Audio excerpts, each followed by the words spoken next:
Sausage. Hello, everyone, and welcome to Attack the Backlog, the podcast where I, Mark Kuznez, tries to make a dent in their backlog one game at a time. If you've listened to the latest episode of the Pixelated Sausage Show, you know that I have experienced a bit of a injury, and I am still in a bit of pain. It has been improving. I'm a bit better now, so I'm in my regular seating position, though if I do try and breathe or get a bit of the sniffles, it's gonna be a sharp pain to get me the hell out of here. But good for me, lucky for me, there will be a transition where this turns into gameplay and I can cower away into my chair or just curl up in a ball on the floor with a long string of silence. But this is Attack the Backlog, the show where I play games in my backlog, and this one is about the House of the Dead remake, which came out a few years ago or so. I think maybe in 2021. I was going to say 2001 and then said that's not right at all. This is, of course, a remake of the arcade light gun classic, which I played a fair amount of, but I never beat. And when I decided to play this, it was before my injury, but post-injury, it seems like the perfect choice because how long could this game be? And it's not long. I'm not sure how long this episode will be either. It'll be a one and done. This won't be a series because I have completed the game. Surprise, surprise. And given how long this episode ends up going, the gameplay you will be seeing very shortly may be uncut. It will, if not uncut, which sounds weird. Thinking about uncut, all I can think about is circumcision, and this is just another example of how the more you know, the more filthy your mind gets. It's just a nightmare. But depending on how long this episode goes, the gameplay will have little to no cuts because all I would be doing is rearranging the playthrough, and do you really need that? So let us just get on to the meat of this show with my thoughts on the House of the Dead remake. So, of course, this is going to be a compromised experience because being a light gun game and being on console, especially since I'm playing on Xbox, it did come out on, I believe, all platforms, but most notably would be Switch because of the fact you can use the Joy-Cons in a kind of light gun fashion. I'm assuming, having not played that version. But on Xbox, it is a pure gamepad game. So you are aiming with the analog stick. You can choose between left or right, whichever is your preference. And that is nowhere near as enjoyable as pointing a plastic gun at a screen and shooting the enemies as you see them come towards you, or towards the doctors in this game. So already there, it's going to be a lesser experience. And as I was playing it, knowing it was probably not going to be the most enjoyable game, spoilers, it wasn't. What I really want to talk about is what I was thinking while playing it, which is I really wish they did more with this remake. I wish they, and I know why they didn't do this, because it would involve a lot more work and a lot more money, a lot more time. And I don't know if the fandom is there for House of the Dead. I liked the games enough in the arcade, but they were never my go-to light gun games. Of course, anyone who knows me knows Time Crisis, number one, always, especially Time Crisis 2. But if not that, I like Silent Scope. I like the Point. It's not Point Break, Point Blank, those minigame arcade shooters. But there are plenty of other ones that I enjoyed playing more. I may even say, for nostalgic purposes, Area 51 is a game I enjoyed playing more. Not the Terminator game. I was never a big fan of that one. But House of the Dead was very prominent, but not my favorite by any stretch of the imagination. That said, I would have loved to have seen an expansion of the game, the story, everything, in more of a traditional survival horror type of experience. Look at the recent Resident Evil games, 7 and 8. Do something like that. Expand upon the story and the lore and make it feel new and fresh. Because there is some fun to the campiness, and there are some fun creature designs in it. The environment is not particularly unique, but it's still interesting enough. And I would have liked to have seen more done with it. If not that, I would have liked to have seen some bonuses, like being able to, in a first-person mode, just explore the environment without zombies coming after you. Just to look it over and maybe see the layout, find secrets, map out how you're going to do your next run, which you could do if you just keep replaying it. But none of that's here. All you have is your campaign story mode and then a horde mode, which is just the story mode, but with a shitload more enemies, which isn't what I think of when I think of horde mode. I would think more about being locked in a specific place and having to take on waves of enemies. That's not what horde mode is. It's just story mode again, but more enemies. That makes it more frustrating, and it makes me also wonder, what does the higher difficulty on the regular story mode add? Does it take away some of your lives, make enemies attack you faster? But you can do hard on the horde mode as well.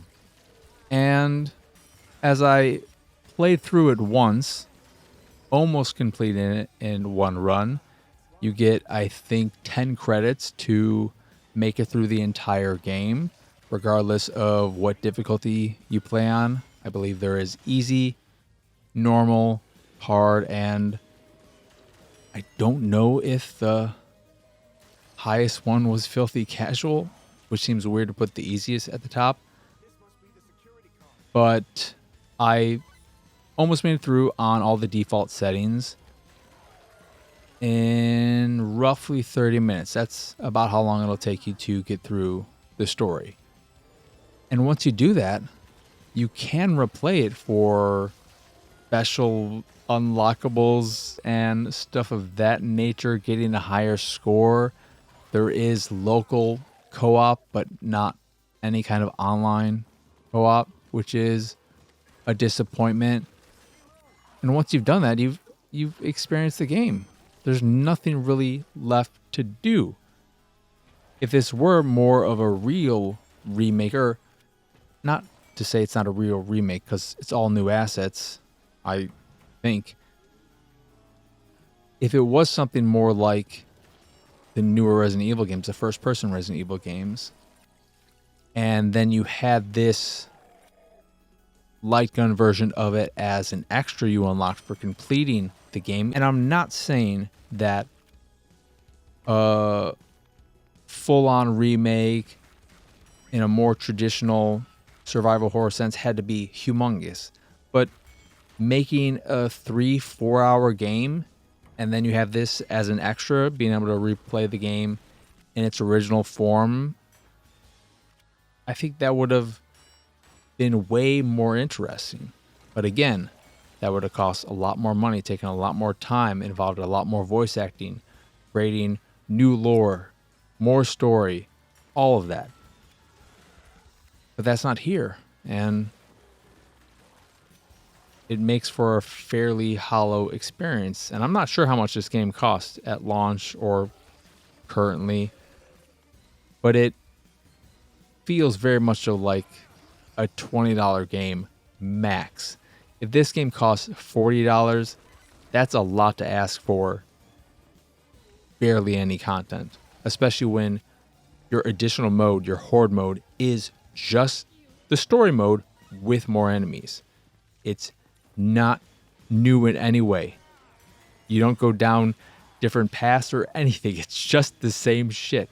I was so surprised. I was excited to maybe get a slightly different experience, and when it was just the same shit, but more crap thrown at me, I was a bit taken aback. And I say all this before I get to one of the biggest points, and that's the fact that playing this game on a gamepad, it's not fun. It is not fun to move this cursor around the screen and shoot zombies and zombified creatures with said cursor. It's very boring. And what makes matters worse is that when you are fighting bosses, it is incredibly frustrating trying to hit their weak points, which are these tiny parts on them. And it seems like even if you are in the general area, it can be very finicky whether or not it registers a hit or not. And I tried playing the game with all of the accessibility options turned to the max, aim assist turned on to filthy casual, auto reloading down to 0 seconds. I turned all those things to the max, and I didn't feel a change. If anything, it felt like aiming was worse and more inaccurate when I turned all that stuff up. So I changed it all back to the default, replay the final chapter to beat the end boss, which is a massive bullet sponge. What an arcade boss that was. How many cores it would take to get through that piece of crap. And tried the horde mode, obviously, to see what it was like. Otherwise, I wouldn't be able to tell you. It's just the fucking story mode, but with lots more. It was just a bummer. It was a bummer. I wasn't expecting the greatest experience in the world, but I was expecting more than this. So that's really gonna do it. I don't know what else there is to say. I don't want to end up rambling on, going off on tangents, making this episode longer than the game itself. But that is the House of the Dead remake. I can't recommend it to anyone except potentially on Switch, though I don't know how good the Joy-Con gyro controls would feel, assuming they're in there. So it may not be a fun way to play the game. It may be even more frustrating than using a gamepad. And if that is the case, it's even less of a recommendation. Oh, what a sad turn of events. Not so surprising. I'm sure some of you are saying, really? You thought this was not going to be a bad experience? Something's wrong with you. That's true. I fell twice and I hurt myself. I didn't hit my head, but maybe I did, and I just don't know it. And I'm suffering brain damage, and that's what led to all of this. So let us end this before I collapse on the floor from a delayed reaction to the concussion I received that made me play House of the Dead Remake. Anyway, that is going to do it for this year episode of Attack the Backlog. Once again, I am Mark Krishnez. Y'all can find me pretty much everywhere at PX Sausage. Of course, if you enjoy this here show or any of the stuff I do and what have you, you can support me and my nonsense over at patreon.com/PXS, where you can get a monthly Q&A, access to an exclusive Discord channel, as well as some cool Discord roles. Is that what they're called? I just realized I'm trying to think. I'm still trying to get this outro, specifically the Patreon thing, nice and streamlined. But there are other goodies there as well. Or you could just support me to support me if that is your fancy. It would be very much so appreciated. That is again patreon.com/pxs. In addition to the Patreon, you can find links to the site, the YouTube, the Discord, and so much more over at pxsausage.com. But that is it. That is all. As always, thank you for watching or listening with your ears. How else are you going to listen? I see. I tried to go a little off script there, and now I just screwed up everything. Thank you for watching or listening. I hope you enjoyed this here episode, and I hope you have a wonderful, wonderful rest of your day. But for now, adios. Arrivederci. Bye. Bye. It's go time. Go daddy.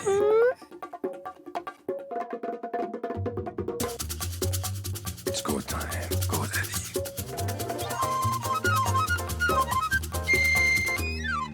It's go time. Go daddy.